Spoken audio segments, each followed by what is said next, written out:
She chose ink over silence, truth over fear. The Third Reich answered with a blade. Sophie Scholl, a 21-year-old student of biology and philosophy, was a founding member of the White Rose, a non-violent resistance group in Nazi Germany. Her crime, distributing anti-Hitler pamphlets in broad daylight, within the heart of Munich University. Her execution, carried out with industrial speed and clinical cruelty, reflects not just the horror of state violence, but the grotesque precision with which tyrannies silence dissent, especially when it wears a young, unshaking face. The day Sophie first placed ink to paper in defiance, the air in Munich had already thickened with something sour, a stench not yet of blood, but of its preparation. She was 21, her hair long and parted, her gaze sharpened not by rage but by clarity, the cold kind that takes root when silence begins to taste like complicity. She had grown up under the soft arches of a Lutheran household, where scripture and reason sat at the same table, where her father quoted Goethe and her mother whispered hymns while folding laundry. But by 1938, hymns no longer covered the screams from trains heading east, and Goethe's words were stripped from schoolbooks by hands stained with ink and uniformed obedience. Her resistance didn't come with guns, or bombs, or whispered sabotage in a trench. It came on paper. 6-point type, glued by trembling fingers to university walls before the morning patrol. The White Rose, that was their name. A tender symbol, maybe too tender for what awaited them. On the morning of February the 18th, 1943, the halls of Ludwig Maximilian University echoed with the usual shuffle of boots and rustling coats. The marble floors were polished, though the scuffs of leather heels betrayed the erosion of peace. Sophie, dressed in a modest gray coat, entered with a satchel of 6 pamphlets pressed flat against her books. Her brother Hans walked beside her, his face drawn but composed. They ascended the stairs without speaking, their hearts thudding not in rhythm, but in warning. The top floor was nearly empty. A janitor swept idly below, whistling an old folk song with a melody that curved like a dirge.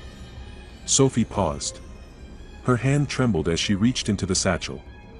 She placed the pamphlets one by one on the wide windowsills, where sunlight caught the letters, words like tyranny, murder, resistance, glowing for a moment before the wind scattered them like condemned leaves. Then she did something not planned. She turned, and threw the remaining stack into the atrium. They fluttered downward like snow soaked in gasoline.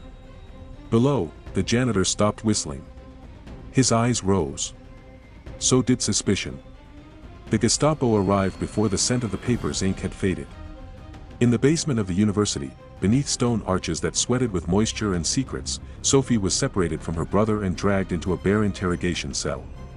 Her satchel lay open on the table like a body prepared for autopsy. She was seated on a hard chair, its wood split at the edges and stained from unnamed uses.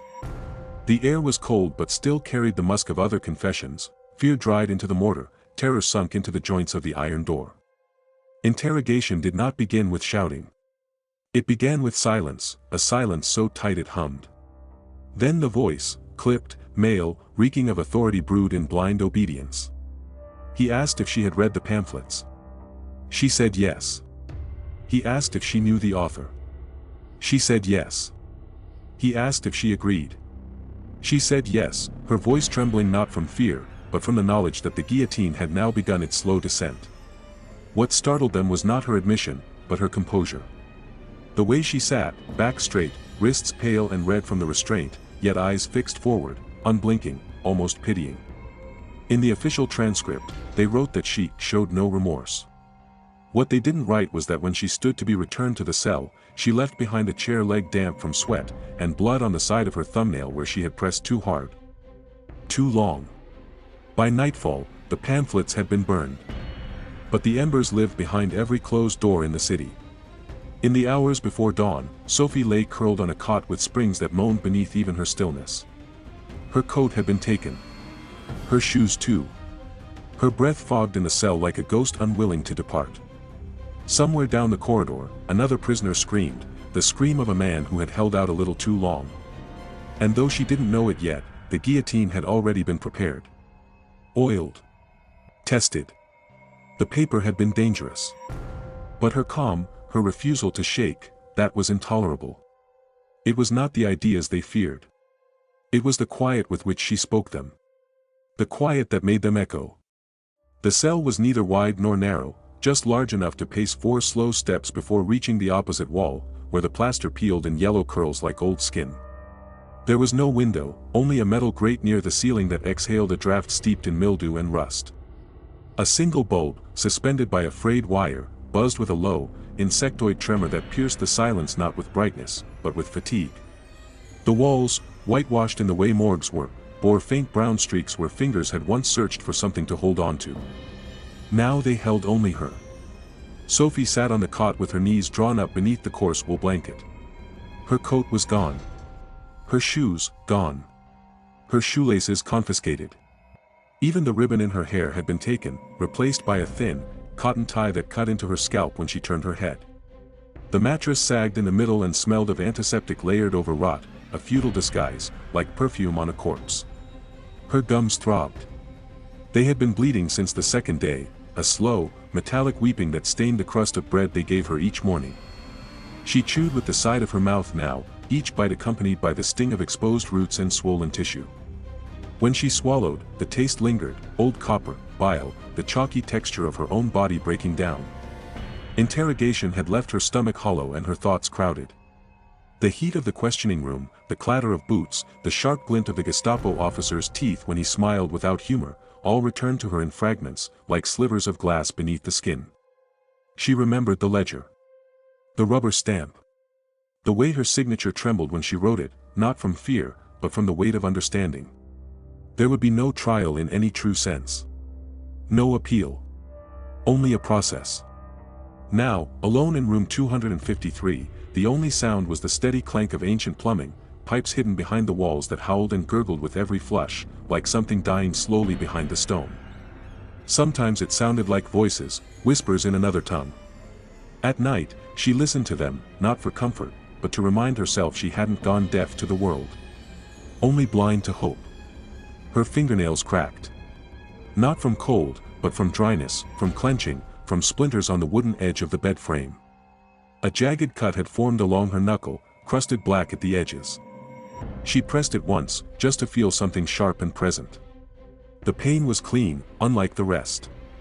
When sleep came, if it could be called that, it came in brief, airless fits. She would dream of pine trees, of her brother's laughter echoing down a dirt road, of a sun-drenched garden with bees drifting between violet flowers. Then she'd wake to the sickening sensation of damp fabric stuck to her thigh, a sour knot in her stomach, and the sour breath of the prison air filling her mouth like fog. A priest passed by once, offering scripture through the slot in her door. She didn't move. Her fingers twitched under the blanket, but her lips remained still. What could she say? God had been loud in her childhood, soft in her youth, and now silent. In his place, silence shaped by brick, echoing only her own heartbeat. Sometimes the guard peered in. A man with pockmarked skin and eyes that refused to meet hers. The first night, he had stared too long. On the second, he no longer looked at all. By the third, he knocked once before sliding her ration inward with the grace of someone feeding an animal he pitied, but wouldn't touch. There was no mirror. Only the reflection in the metal water basin, warped, dimpled, spectral. Her face appeared in it one morning, cheeks pale with undertones of green, eyes rimmed in red. Her mouth opened slightly, and she saw blood coating her lower lip. She wiped it away with the sleeve of her thin blouse, then looked again. It was still there. Or maybe not. Sometimes, when her thoughts drifted too far, she would imagine footsteps outside the door that never came. She would hear her mother calling her name, Sophie. A cry from another world, or another time. But then the pipes would groan again, the bulb would flicker, and the smell of urine from the hallway would return, anchoring her back to this room. This place of waiting. Of deliberate erasure. And yet she sat upright. Still. Composed not out of strength, but because collapse felt like a luxury she had no right to. The world outside had already erased her name from every corridor of future history. All that remained was the sound of her own blood moving beneath her skin, sluggish, slow, unashamed. The room did not kill her. It prepared her. Coldly. Quietly. Precisely. The courtroom reeked of sweat, old wood polish, and the breath of authority, not the type earned through justice, but the type forged in cellars, sealed with blood, and paraded in uniforms. Red drapery covered the windows like coagulated tissue, blocking daylight and soaking the chamber in a dim, fevered haze. The Reich Eagle loomed above the judge's bench, claws spread as if to pierce the ceiling itself, its gaze fixed downward, frozen in gold, indifferent and cruel. Sophie Scholl was led in through a side door, wrists cuffed before her, shoes scuffed from pacing in the holding corridor, her blouse clinging damp to her back from the heat and nerves. The chain between her hands clinked with each step, too quiet to echo, too soft to distract from the silence of the hall. Civil servants sat with pens poised but still. Uniformed men lined the benches like columns of marble, rigid, unmoving, unspeaking, their eyes blank, as if any flicker of empathy might be noticed and punished. She did not avert her gaze. Her face, pale beneath the courtroom's golden ceiling and its stifling air, bore no expression of fear. But beneath her arms, her sweat had begun to yellow the cotton, her lower lip, though dry, bore a faint shadow where blood had dried overnight. Her fingernails were cracked, rimmed with skin gone raw from absent-minded picking. These were the signs the judges did not see, or chose to ignore. Not the bruises, not the tremor in her jaw when she clenched it too tightly. Then came Freisler. He entered not like a judge but like a butcher late to market, robes trailing, voice already raised, spittle glistening at the corner of his mouth before he spoke. His eyes, sunken and restless, flicked over Sophie as one might examine a diseased limb, not with pity, but with eagerness to amputate. He didn't sit. He loomed. And when he did speak, his words tore through the air not as questions but accusations formed into noise, a noise that vibrated deep in the ribcage like the rumble of a passing train. "Do you admit your guilt?" Sophie blinked slowly. She opened her mouth, not to beg, but to speak plainly.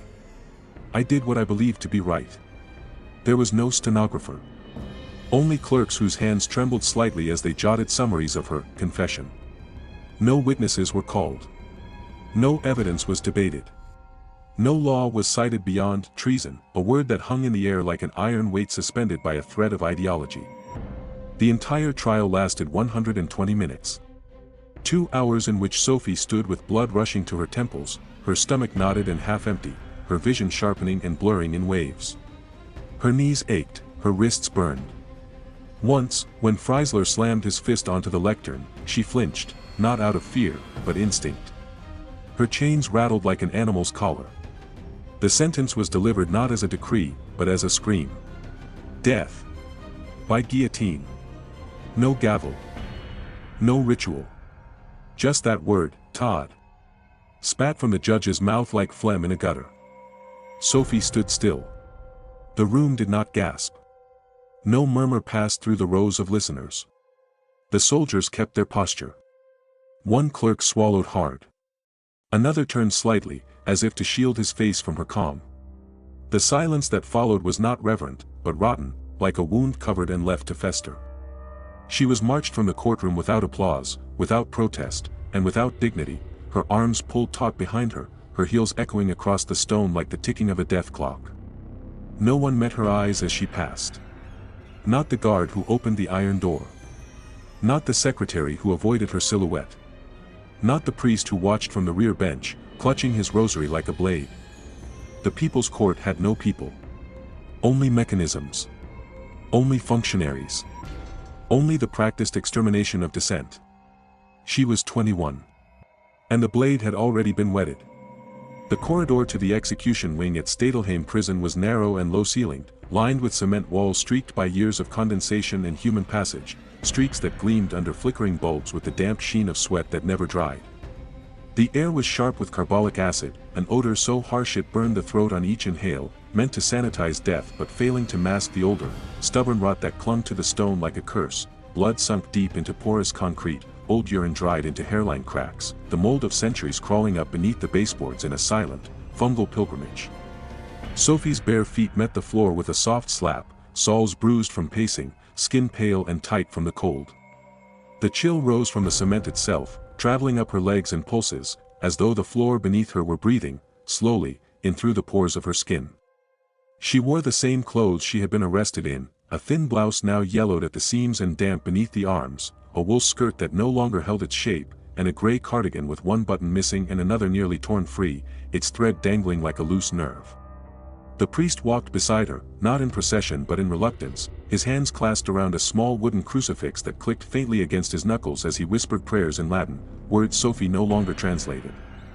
To her, they arrived like wind in a cave, distant, hollow, echoing nothing but ritual. His voice trembled slightly as he spoke, as if the words themselves recoiled from the place they were spoken in. She noticed the sweat on his upper lip, the way he flinched each time her chains rattled. The death ledger was placed on a rusted metal table just before the iron door. The pen she was given was cracked, dried ink flecked the nib like coagulated blood. Her fingers trembled as she signed her name, not from terror but exhaustion, her handwriting slanted and unsure, the last letter smudged by the side of her palm. The guard watching did not meet her eyes. He turned the page too quickly and pressed it closed as if sealing something unclean. Inside the chamber, the guillotine waited, a hulking silhouette beneath buzzing yellow lamps, its blade oiled, its wood stained a dark, unnatural hue that no scrub brush had ever lightened. 2 bodies had already passed through that day, and though the floor had been cleaned, the faint outline of a smear remained on the stone, the size of a head, and slightly off-center. The air was warmer here, close, sour with recent breath and the meaty residue of life severed in haste. The executioner stood by the crank, a short, heavy man with soaked armpits, skin pink and irritated beneath his collar, and the expressionless face of a tradesman with too many years behind his task. His hands were thick and ruddy. He wiped them on his apron, leaving darker stains on older ones. He said nothing. When Sophie stepped forward, her knees bent slightly, not in surrender, but because the slab was lower than she expected. Her feet slipped once on the wet floor. No one moved to help her. The priest merely tightened his grip on the crucifix and began reciting faster, voice hoarse. Syllables tangled with fear he could no longer disguise. Sophie adjusted herself. The plank beneath her was slick and cold, the neck restraint already open like the jaw of some ancient beast. She laid her head down slowly. Her cheek met the metal, bitterly cold, almost sticky with some residue not quite cleaned. Her breathing slowed, but her hands clenched involuntarily. There was no curtain, no wall between her and the mechanism. She could see the base of the blade above her, dull gray with a sharpness that didn't gleam, just waited. Her eyes did not close. 13 seconds passed. The executioner adjusted the angle, pulled the lever with a practiced jerk. The blade hissed downward with a speed that defied its weight, followed by a wet, decisive sound, the kind that doesn't echo but embeds itself in the body of every witness. A thud. A splash. Then silence. A nurse in the hallway covered her mouth with a cloth already stained from the previous 2. One of the guards shifted his weight and coughed, not from illness, but from the smell. The priest dropped his crucifix. It hit the floor and cracked down the middle. And Sophie Scholl, who had walked barefoot into a concrete tomb filled with acid and steel, was now a thing to be disposed of. A form without a name, cleaned with bleach, boxed behind a signature. The execution chamber had been cleared in silence. No words spoken, no glances exchanged, only the wet scrape of the body being pulled from the plank, the soft splash of blood dislodged as her severed head was placed in a zinc bucket lined with rough cloth, and the grim efficiency of a crew trained not in justice, but in removal. The guillotine had stopped humming, its blade now still, smeared at the edge with a streak so thin it looked like rust, until you smelled it. Behind the heavy iron door, the hallway sagged under the weight of what had just occurred. The light bulb above the ledger table flickered faintly, the filament barely glowing, casting a jaundiced wash over the cement walls and revealing every pit, every crack, every smudge left by gloved hands and splattered soles. One of the guards, the younger one with a nervous twitch in his jaw, stood facing the corner, his fists pressed so hard against his temples that his fingernails left bloody crescents in his scalp. He was trying not to vomit, again. The first wave had already splattered the baseboard, an acidic mess laced with bile and bits of the dry bread he had eaten an hour before. His boots slid slightly on the slick, and when he looked down, he realized he had stepped into it. The other guard, the older one with rheumy eyes and a limp that worsened in cold weather, remained by the door. His posture was rigid, not from discipline, but from paralysis. He stared through the narrow slit in the iron, not blinking, not breathing, eyes fixed on the dark pool that now spread like a second shadow beneath the guillotine's base. The pool curved around a small chip in the concrete, forming an accidental halo, grotesque, precise, and red. He watched as a single droplet slid from the edge of the execution plank and joined it, noiselessly. A soundless scream. A sacrament of silence. Inside, the nurse had not yet moved. She was the last to speak. She blinked once, she whispered, almost to herself, her voice barely audible over the buzz of the overhead bulb and the echo of her own heartbeat pounding behind her ears. Before the blade hit. She didn't know if she had imagined it. The eyes, still wide, still aware, fluttering just once, a final instinct clinging to the optic nerve, or something else. Something left behind.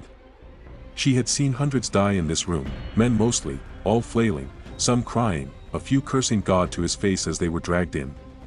But Sophie had lain still, her neck arched over the wood, her breath even, as though she had already stepped out of her body and left only its husk behind. A fly landed on the zinc bucket. It walked along the rim and then down the side. No one swatted it. Later that evening, a clerk in an office 3 buildings away folded a set of invoices into a brown envelope. The paper was brittle and stank faintly of glue and ink. On it, 3 charges. 1 guillotine blade maintenance fee. 1 rope restraint usage. 3 guards present, time billed hourly. The envelope bore no return address. Just a stamp with the Black Eagle of the Reich and the Scholl family name in tidy cursive. The law forbade mourning.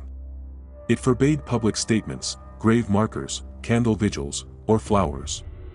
Even the priest had been instructed not to utter her name in his evening liturgy. Her ashes, incinerated within hours of the beheading, were shoveled into a communal pit outside the prison walls, among others reduced to powder and anonymity. There was no prayer. Only a gust of wind that scattered the dust into the dry February air and carried it toward the industrial outskirts of Munich. But the silence could not be legislated. It lived in the tightness of the nurse's throat as she washed her hands 4 times that night and still felt the stickiness on her palms. It lived in the guard's nightmares, the older one, who would wake gasping, seeing eyes that did not shut, lips that trembled but did not scream. And it lived in the records, not the public ones, but the quiet margins, where Sophie's name had been struck through once, then penciled back in by a hand that paused too long. The Reich had stolen her breath. But it could not stop the soundlessness from spreading. Within 3 hours of the guillotine's final click, what remained of Sophie Scholl's body, the severed limbs, the neck stump still weeping in pulses, the delicate hands that once unfolded leaflets, had been carted out of the execution wing on a rusting gurney whose wheels shrieked with every turn. A brown tarp, stained and stiff with old fluids, was thrown over her as though covering a mess too offensive to behold. The bucket containing her head rattled faintly on the cart's edge, sloshing gently with each uneven tile in the corridor, its metal base leaving a smear of reddish condensation that would dry and darken into something resembling old varnish. The air in the basement furnace room stank of soot, grease, and scorched hair. The previous body's smoke still hung low in the corners like the breath of something that had once tried to escape through the ceiling but failed. She was not given a coffin.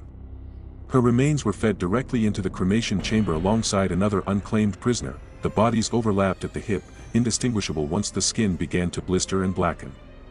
Flesh peeled back from bone like parchment lit at the edges, the marrow boiling in place before collapsing in on itself with a wet pop. The smell, a foul mix of burning meat, bile, and the faint sweetness of human fat, was too thick to escape even with the vents on full. One technician tied a rag around his mouth. Another lit a cigarette and smoked it between coughs, his eyes red and streaming.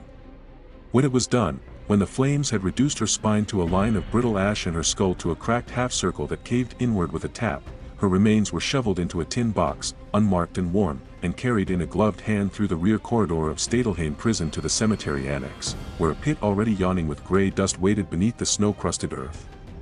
No ceremony. No marker. The ashes were dumped beside those of 2 thieves and 1 schizophrenic political dissenter who had chewed off the tip of his tongue days before execution. A guard muttered something about the wind shifting, then left the shovel standing in the dirt as he walked away. Her name was struck through in the prison ledger. Once. Then again. The line was not straight, it curved slightly, a hesitation halfway through the S, as if the pen had faltered or the hand holding it had reconsidered for the briefest instant.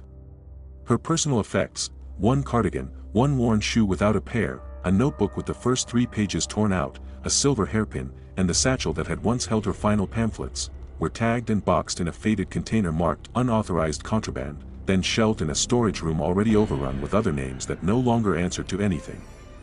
The smell of mildew and acid-free paper was overwhelming. But what was not listed, what no clerk dared record, was how her name began to breathe again, not on official parchment, but in whispered fragments that passed from mouth to mouth like contraband scripture. A janitor's son, who had seen her led through the courtyard, later scratched her name into the underside of a chapel pew. A nurse, who once pressed her crucifix to Sophie's cold fingers in the final minute, wrote a note to her sister and burned it rather than mail it, fearing the ink might betray her. A teacher at the university muttered her words under his breath as he climbed the marble stairs where her pamphlets once rained down like cursed snow. Benches bore her initials, carved with nails. Bathroom stalls held her quotes, written in pencil and erased nightly, only to return again the next day, bold, defiant, unclaimed. The Reich had tried to dissolve her into smoke, to grind her memory into filing cabinets, to bury her voice beneath bills, regulations, and acid-soaked stamps. But she remained. Not in eulogies, not in statues, not yet, but in margins, in pauses, in the half-second before someone dared speak against the machine. In every rustling leaflet left on a desk. In every breath taken before a truth was said aloud. She had dropped words like seeds. The regime burned the tree. But the roots, they had already taken. The fall of the Third Reich unearthed more than bones and ruins, it uncovered the quiet defiance of a girl who refused to look away. Sophie Scholl became a symbol, not of martyrdom, but of unwavering dignity. Statues were erected where pamphlets once flew, and schools were renamed in honor of the girl the Nazis tried to erase. Her death exposed the rot at the Reichskorps, a system so afraid of words that it severed heads to silence them. But Sophie's final breath rippled far beyond her cell. It planted seeds, not just of memory, but of resistance, in every generation that followed.